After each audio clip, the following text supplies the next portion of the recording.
तो इस लेक्चर में हम लोग एक नया प्रोजेक्ट क्रिएट करने जा रहे हैं। आज तक हम लोगों ने जो भी सीखा इसके पहले वो सारे के सारे टेक्निक्स को यूज करके हम लोग इस प्रोजेक्ट को करने वाले हैं। Guys, this project is really important. मैं आप लोग को रिकमेंड करूँगा कि ये जो प्रोजेक्ट है आप लोग खुद से करो, ठीक है। अगर आप लोग कहीं फंसते हो, कोई भी इश्यू आप लोग फेस करते हो, तो आप लोग प्लीज़ मेरे कोड को रेफर करना, but please try to do this project by yourself, then only you guys will learn.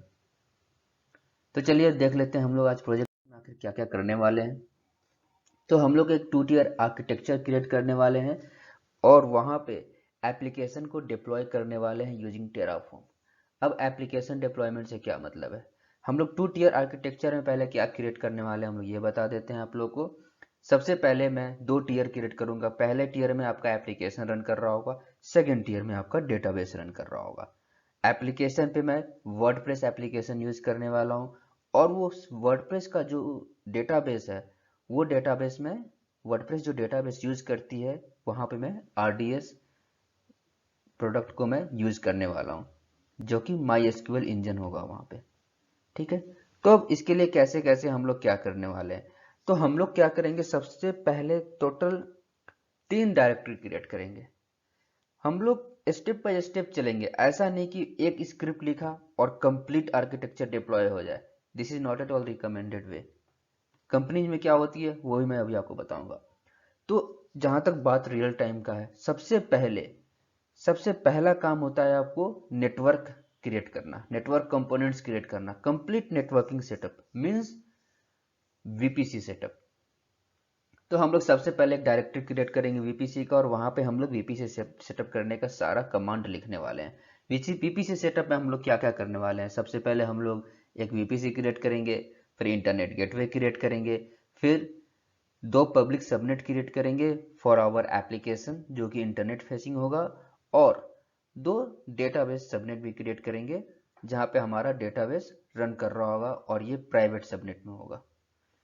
चलो, अब हम लोग जब ये हमारा पहला पार्ट हुआ, हम लोग टेराफॉर्म स्क्रिप्ट से इतना क्रिएट कर देंगे। जब हम लोग ये सारी चीजों को क्रिएट कर लेंगे, इसके बाद हम लोग आरडीएस डेटाबेस क्रिएट करेंगे और डेटाबेस जब क्रिएट हो जाए फिर हम लोग इंस्टेंसेस को, अपने सर्वर्स को लॉन्च करेंगे। अब आप लोग सोच रहे होंगे कि मैं पहले डेटाबेस क्रिएट कर रहा हूँ बाद में इंस्टेंस को लॉन्च कर रहा हूँ, ऐसा क्यों? तो दोस्तों मैं इस बातों को जब मैं स्क्रिप्ट लिख रहा हूँ तब मैं आप लोगों को क्लियर करूंगा कि आखिर ऐसा क्यों है, ठीक है। अब डेटाबेस तो खैर हम लोगों ने आरडीएस लॉन्च कर दिया। सर्वर्स में हम लोग क्या करने वाले हैं, सर्वर्स में दोस्तों ऐसा नहीं है कि मैं बस एक सर्वर लॉन्च करूंगा और आपका एप्लीकेशन रन करेगा, ऐसा नहीं है। मैं उसके लिए एक ऑटो स्केलिंग ग्रुप भी यूज करने वाला हूँ, एप्लीकेशन लोड बैलेंसर्स भी यूज करने वाला हूँ। तो हम लोग इस एप्लीकेशन लोड बैलेंसर के थ्रू अपने वर्डप्रेस एप्लीकेशन को हम लोग एक्सेस कर पाएंगे। तो गाइज ये हमारा कंप्लीट प्रोजेक्ट है। और दोस्तों मेरी बात मानो आप लोग, अगर आपने जो भी मैं बता रहा हूं, अगर ये आपने खुद से कर लिया तो समझ लो आपका बहुत ही ज्यादा कंसेप्ट क्लियर हो जाएगा, ठीक है दोस्तों।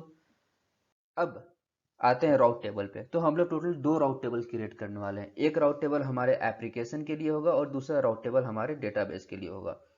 आप लोग सोच रहे होंगे ये एप्लीकेशन और डेटाबेस 2 राउट टेबल क्यों क्रिएट कर रहे हैं, बिकॉज पहले राउट टेबल पे हमारा जो ट्रैफिक है वो इंटरनेट गेटवे को मैं भेज रहा हूँ, means whatever the servers will be there in this route table, whatever the subnets will be there in this route table, it will have direct connectivity with the public internet।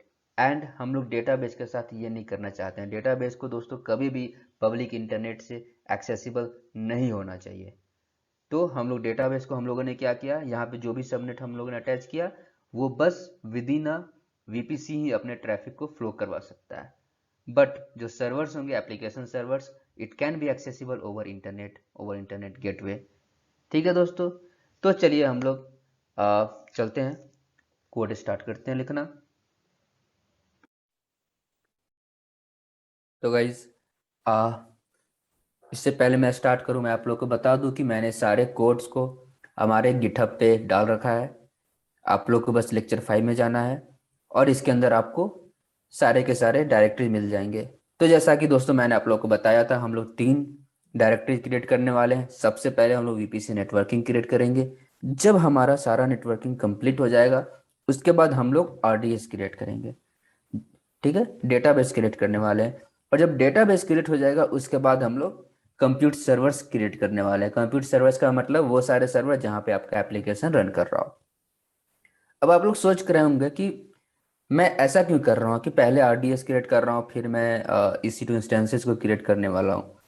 तो दोस्तों चलो मैं आपको बताता हूँ। सबसे पहले तो मैं जो वर्डप्रेस लॉन्च करने वाला हूँ, उसका जो भी स्क्रिप्ट है वो मैंने ऑलरेडी अपने कंप्यूटर सर्वर के अंदर, आप लोग देख सकते हो, user-data.sh, इसके अंदर मैंने ऑलरेडी बूटस्ट्रैप के लिए कोड दे रखा है। और ये जो कोड है वो आपको मीन्स क्या कहते हैं, वर्डप्रेस लॉन्च करती है। ठीक है, अब आप लोग देख सकते हो यहाँ पे एक पॉइंट मैंने ये दे रखा है, DB endpoint, RDS endpoint. दोस्तों जब हम लोग ये कंप्यूट सर्वर जो लॉन्च कर रहे हैं ना, तो ये क्या करेगा, ये जो यूजर डेटा है, ये जो बूटस्ट्रैप डेटा है, ये क्या करेगी कि ये by default during launching time ही आपके सर्वर्स पे वर्डप्रेस इंस्टॉल करेगी। प्लस आपके वर्डप्रेस जो आपका जो एप्लीकेशन है, जो EC2 इंस्टेंस है, उससे वो आपके आरडीएस जो डेटाबेस है, जो सर्वर है, आरडीएस का जो सर्वर आपने लॉन्च कर रखा है, उससे कनेक्ट कर देगी। ठीक है, ये स्क्रिप्ट यही करता है, आप लोग देख सकते हो। मैंने जो डेटाबेस इंड पॉइंट है उसका नाम मैंने, डेटाबेस इंड पॉइंट को मैंने यहाँ पे दे रखा है। अगर डेटाबेस इंड पॉइंट मैं यहाँ दूंगा, तो ये जो सर्वर जो लॉन्च होगा, जो EC2 इंस्टेंस पे ये जो बूटस्ट्रैप होगा, ऑटोमेटिकली वहां पे जो भी वर्डप्रेस इंस्टॉल होगा वो ऑटोमेटिकली आपके आरडीएस सर्वर को यूज करेगी एज ए डेटाबेस, ना कि वो कोई लोकल डेटाबेस क्रिएट करेगी। तो दोस्तों यही रीजन है कि मैं आरडीएस पहले लॉन्च कर रहा हूँ। क्यों? क्योंकि मुझे आरडीएस का इंड पॉइंट चाहिए, जो कि मैं इस यूजर डेटा पे डालने वाला हूँ। ये रीजन है। अगर अगर ये कोई मेरा रिक्वायरमेंट नहीं होता, तो मैं ऐसा नहीं था कि मैं आरडीएस पहले इंस्टॉल करता, मैं उसे बाद में भी कर सकता हूँ, कोई इशू नहीं है। But because of this use cases, I am doing that. अब क्या करना है आपको कि मैंने तो आप लोग को ऑलरेडी बता दिया है कि कैसे डॉक्यूमेंट को यूज करते हैं। दोस्तों बिल्कुल उसी तरह डॉक्यूमेंट को यूज करो और आप प्रोसीड करो आगे। कहीं भी फंसो, आप मेरा यहाँ आराम से ओपन कर सकते हो। VPC का सारा कंपोनेंट यहाँ है, आरडीएस के सारे कंपोनेंट्स आपको यहाँ मिल जाएंगे, और कंप्यूट सर्वर से रिलेटेड सारे के सारे डिटेल्स आपको यहाँ मिल जाएंगे। ठीक है,